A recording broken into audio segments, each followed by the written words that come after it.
नमस्कार, दी हरियाणा टॉक्स के खास मुद्दे में आपका स्वागत है। नमस्कार। और ख़ास मुद्दे में हम बात करेंगे एक संवेदनशील मुद्दे की।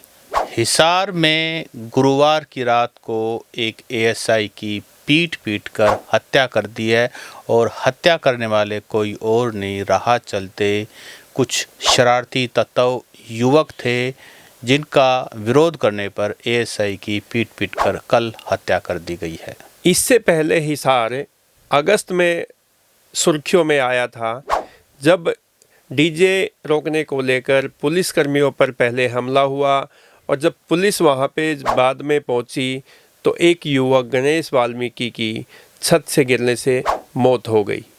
और ये हरियाणा के लिए एक बेहद गंभीर और बेहद ही डिस्टर्बिंग मोमेंट चल रहा है, क्योंकि हरियाणा में लॉ एंड ऑर्डर की सिचुएशन पहले ही काफ़ी ख़राब है। जहाँ तक एएसआई रमेश कुमार की बात करें, 2 महीने बाद वो रिटायर होने वाले थे, और लेकिन जो गुरुवार की रात को हुआ बहुत अनफॉर्चुनेट हुआ। और जहाँ डीजीपी साहब क्रिमिनल से सख्ती से आने को कह रहे हैं, वहाँ इस तरह की घटना अपने आप में बड़ा सवाल छोड़ रहा है। पिछले दिनों आंकड़े आए थे जिसमें हरियाणा 8वें नंबर पे अपराध के मामले में देश में 8वें नंबर पर था। तो गणेश वाल्मीकि की जो घटना हुई थी उस पर भी हरियाणा पुलिस पर सवाल उठाए थे, लेकिन अब एक एएसआई की हत्या करना अपने आप में सवाल उठाता है कि हरियाणा के वासी कितने सेफ हैं। इससे मतलब हम ये कह सकते हैं इस घटना को लेकर कि अपराधियों के सिर से खाकी जो है पुलिस का जो डर वो ख़त्म होता जा रहा है। ओपी जी, डीजीपी ओपी सिंह ने कहा था गैंगस्टर ने अगर माँ का दूध पिया है तो वो क्राइम करने के बाद वहाँ रुके और फिर हम बताएंगे कि पुलिस का खौफ क्या होता है।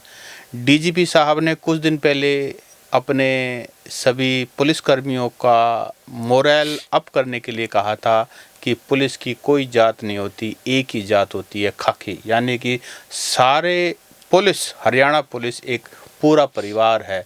और जो कल हिसार में हुआ बहुत ही अनफॉर्चुनेट था। सत सिंह जी, वैसे तो देखो अच्छी बात है, डीजीपी ओपी सिंह के जो जब से उनको कार्यभार मिला है डीजीपी शत्रुजीत कपूर के छुट्टी पे जाने के बाद, तब से ही एक्शन मोड में दिखाई दे रहे हैं और लगातार उनकी जो स्टेटमेंट है वो अपराधियों को चेतावनी देते हुए दिखाई दे रही है।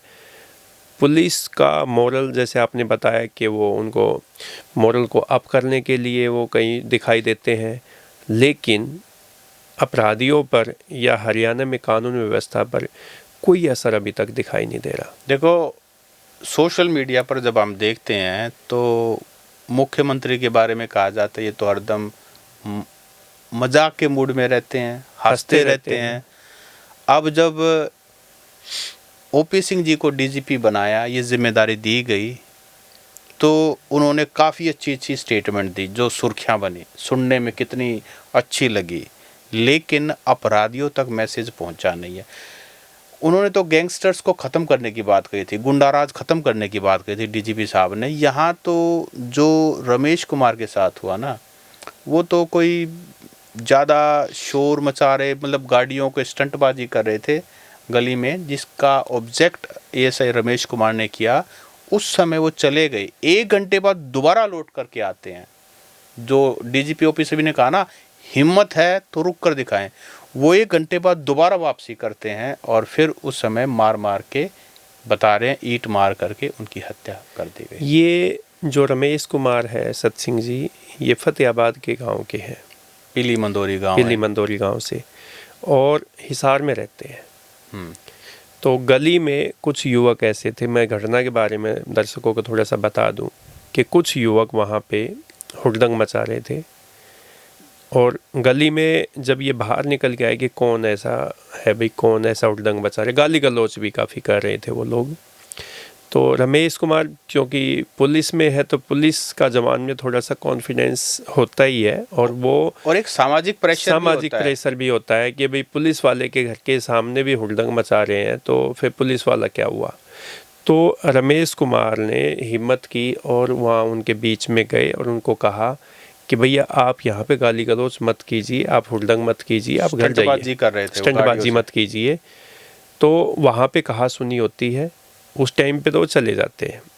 1 घंटे के बाद फिर आते हैं गाड़ी में, कुछ बाइक पे सवार होके, और फिर एएसआई फिर वहीं पे गाली गलौज और वही वो सब चीज़ें शुरू हो जाती है। फिर रमेश कुमार वहाँ पे बाहर आते हैं, एएसआई जो कि एडीजीपी ऑफिस में पिछले 10 साल से काम कर रहे थे जैसे।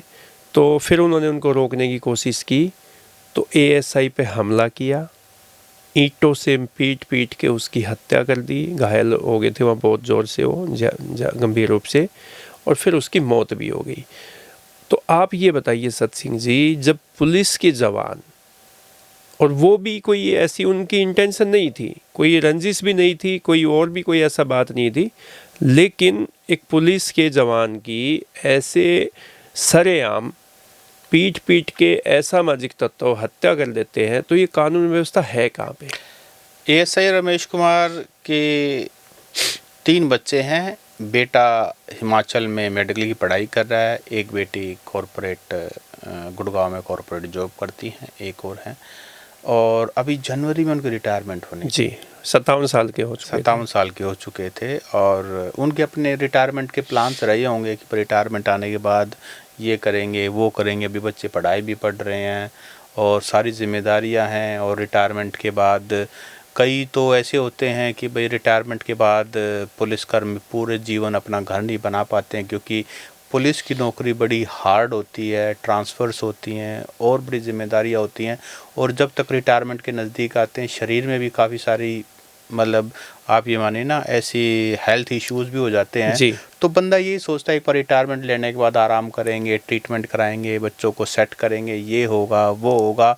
जहाँ ये सब कुछ घर में चल रहा हो, तो वहाँ 2 महीने पहले और इस तरह की घटना हो जाए, इससे एक बात तो तय है कि खाकी खा कोई डर नहीं रहा, बिल्कुल भी डर नहीं रहा। और आजकल की जनरेशन जी, कहते हैं ना जनरेशन जो आजकल की, हाँ, जो जेन जी कह लीजिए, क्योंकि वो होता तो जेड ही है, लेकिन अमेरिकन में उसको जी का, जेड को जी बोल देते हैं। तो जो आजकल की जेन जी है, देखो वो उसको तो कोई मतलब नहीं है, उनको तो अपने प्रेजेंट मोमेंट को जीने से मतलब है, उनको कोई फ़र्क नहीं है। उसका एक बड़ा कारण ये भी है कि हरियाणा पुलिस कहीं ना कहीं, वाई पूर्ण सिंह की मौत हुई जो कि खुद एडीजीपी रैंक की आईजी रोहतक आईजी और उसमें तो सत सिंह जी ये भी बात सामने आई कि एडीजीपी पूर्ण कुमार को गैंगस्टरों की भी धमकी मिलती रही है। जी, वो भी घटना जो है ना, वो तो काफ़ी बार जिक्र हुआ है और सारे मीडिया के अंदर वो चीज़ आ चुकी है। फिर एएसआई वाली जो घटना हुई, अब उसमें भी काफ़ी संदिग्ध चीज़ें आई हैं। संदीप लाठर ने भी सुसाइड की बात है, उसके बाद भी बहुत सारी कहानियां बन रही हैं। खैर, कहने का मतलब है कि जो एक इज्जत पब्लिक के दिमाग में, जो एक डर पब्लिक के दिमाग में, जो सीनियर ऑफिसर्स या सीनियर पुलिस वालों के मन, उनके प्रति एक रिस्पेक्ट पब्लिक के दिल में, दिमाग में कुछ नहीं रहा। पता नहीं क्या हो गया है, हरियाणा पुलिस या समाज का एक तरह से पतन है ये। लेकिन पुलिस का काम है सब चीज़ों को कंट्रोल करना। पहले तो एक डंडे से ही रोक देता था, एक पुलिस वाला 100 लोगों को आगे करके भगाता था। खाकी वर्दी पहन के गांव में चले जाते थे कोई पुलिस का जवान, तो पूरे गांव के लोग अपने घरों में घुस जाते थे, देखते थे कि ये पुलिस का जवान किस घर में जाएगा और क्या ऐसा हो गया कि गांव में पुलिस आई है। और तो ये देखिए ना कि पुलिस का कितना डर था, पुलिस का कितना खौफ था। लेकिन आज वो खौफ जो है वो गायब है। इसके पीछे सत सिंह जी 2 बात हो सकती है। एक तो पुलिस के हाथ बांध दिए, पहली बात तो ये है, क्योंकि पुलिस पहले जो कार्रवाई करती थी, जो पुलिस सख्त रवैया अपनाती थी, अब ऐसा नहीं है, क्योंकि सोशल मीडिया का ज़माना है। आप चौराहे पे पुलिस को, जो भी ड्यूटी पे होता है, अगर उन्होंने सख्ताई दिखाई किसी के साथ, तो उसको सोशल मीडिया पे उसकी वीडियो बना के डाल देंगे, फ़ोटो बना के डाल देंगे, तो फिर उन पे कार्रवाई हो जाती है। अब जो हिसार की जो 2 घटनाओं का जिक्र अभी हमने स्टार्टिंग में किया, पहला अगस्त में जो घटना हुई, डीजे पे विवाद हुआ, डीजे पे रोका उनको, पुलिस पे उन युवकों ने डीजे रोकने की बजाय पुलिस के जो जवान थे उन पे धार हथियारों से हमला किया। उन्होंने घर में घुस के मुश्किल से जान बचाई। फिर उसके बाद जब पुलिस फोर्स को बुलाया वहाँ पे और वो उन लड़कों को पकड़ने का प्रयास किया तो वो इधर उधर भागने लगे। छत से गिर के एक युवक की मौत हो गई, गणेश वाल्मीकि की। तो उस मामले में पुलिस का पक्ष सुनने की बजाय या पुलिस की जो पहले पुलिस के साथ जो घटना हुई वो सब देखने की बजाय पुलिस के जवानों पे FIR दर्ज की गई, मुकदमा दर्ज किया गया। इससे पहले भी आप देखोगे कि जब भी कोई दुर्घटना हो जाती है तो पुलिस के जवानों पे FIR, सीधे FIR होती है। तो अब पुलिस डरने भी लग गई है, कोई पंगा लेने से पुलिस डरती है। कानून व्यवस्था जब कहीं पे बिगड़ी होती है तो पुलिस के जवान अपने आप को कोशिश करते हैं कि वो बीच में जाने की बजाय थोड़ा सा जैसे तैसे भी अपने आप को सेफ करते हुए उस मामले को निपटाए। इसमें एक और भी बात है, एक गुड़गांव बेस्ड RT एक्टिविस्ट हैं, उन्होंने किसी इंटरव्यू में उनका इंटरव्यू सुन रहा था तो उन्होंने कहा कि जो पुलिस अफसरान है ना हरियाणा में जो हरियाणा काडर के ज़्यादातर 500 करोड़ से ऊपर है, यानी कि वो करप्शन की बात कर रहे थे कि उन्होंने कितना पैसा जमा किया है। दूसरी बात, मैं सोशल मीडिया पर देख रहा था, किसी ने व्यंग्यात्मक रूप में लिख रखा था कि भाई पुलिस तो ऐसी है, 100 मिलाओ तो आ जाती है और 100 दे दो तो चली जाएगी। मतलब ये ऐसे व्यंग, तो पुलिस की ना क्रेडिबिलिटी पर भी बड़ा सवाल उठ चुका है। अब पुलिस पर विश्वास करते कि मैनेज हो जाएगा, अब मैनेज कैसे होगा, अंडर द टेबल हो जाएगा, उसमें इन्वेस्टिगेशन भी प्रभावित होती हैं, उसमें न्याय भी नहीं हो पाता है। तो सब ये सोचते हैं अगर पुलिस आगे तो कुछ ना कुछ लिए बगैर जाएगी नहीं। तो पुलिस से पंगा लेने से भी लोग इसलिए भी उनकी हिम्मत हो जाती है कि कोई नहीं, कर लेंगे, ले दे के काम हो जाएगा। ऑब्वियसली जिन भी युवकों ने ये किया होगा उनकी भी नीयत ये तो नहीं रही होगी कि किसी की हत्या हो जाए, चाहे वो रमेश कुमार की हो जो 2 महीने बाद रिटायर होने वाले थे। लेकिन उनकी ये हिमाकत, उनकी ये हिम्मत कि हम एक पुलिस वाले से भिड़ जाएंगे, दूसरी बार पहले भिड़े और फिर 1 घंटे पर दोबारा आकर के भिड़े। ऐसा भी नहीं है कि उन युवकों को ये ना पता हो कि वो पुलिस का जवान है जी, वो क्योंकि उन्होंने पहले जब बात हुई होगी तो उसने बताया होगा कि भैया आप यहाँ झगड़ा मत कीजिए, गाली गलौज मत कीजिए, मैं पुलिस में जवान हूँ, पुलिस के लोगों को मैं पुलिस में थाने में शिकायत कर दूंगा, मैं देख लूंगा वो। और दूसरी बात, जब ये घटना होगी तो फिर तो वो अपनी गाड़ी बाइक सब कुछ छोड़ कर के भाग गए हैं। उसके बाद घटना घटने के बाद फिर हाथ पैर फूल गए हैं। अब उन युवकों की जीवन भी जेल में बीतेगा और उनका तो एक फैमिली मेम्बर ही चला गया, जो कि मैं ये कह रहा हूँ ना कि परिवार पे मेन जिम्मेदारी अभी उनको पूरी करनी थी। बच्चों की शादी होगी, शादी भी करनी है, एजुकेशन भी पूरी करवानी, मकान भी बनाना है, करवानी, 100 तरह की अपनी जिम्मेदारियां होती हैं परिवार में, और भी बहुत सारी जिम्मेदारियां होंगी। तो ऐसे में हमारे जो हरियाणा पुलिस के जो जवान हैं, देखो लाइफ सभी की कीमती है, चाहे वो पुलिस में हो चाहे वो सिविलियन हो। इस तरह की घटनाएं जो हैं बहुत ही गलत असर, और हरियाणा जो है ना ये कह रहे हैं कि अब हरियाणा रहने लायक नहीं रहा। Bhupendra Singh Hooda leader of opposition का ये दावा है कि हरियाणा में, शायद उन्होंने एक आंकड़ा भी दिया, अभी दिया था 2-4 दिन पहले की बात है, उन्होंने एक आंकड़ा दिया था कि इतने गैंग्स ऑपरेट कर रहे हैं। अब शायद वो आंकड़ा पता नहीं, और आंकड़े में ये भी था कि हरियाणा जो है अपराध में टॉप 10 में है, जो कि सबसे असुरक्षित राज्यों में हम बात करें तो 8वें 10वें नंबर पर है। तो जहां एक तरफ सरकार ट्रिपल इंजन सरकार की बात करती है कि ट्रिपल इंजन सरकार में सभी मालामाल हो गए हैं, सब जगह राम राज्य आ गया है, वहाँ हकीकत इससे तो कम से कम कोसों दूर है। आम आदमी बिल्कुल सुरक्षित नहीं। देखो DGP OP सिंह ने अपने तेवर तो दिखाए हैं, लेकिन एक्शन अपराधियों पे, असामाजिक तत्वों पे कब लेंगे, ये तो हरियाणा की जनता उम्मीद करती है कि कहीं ना कहीं वो अपने आप को सुरक्षित महसूस करे।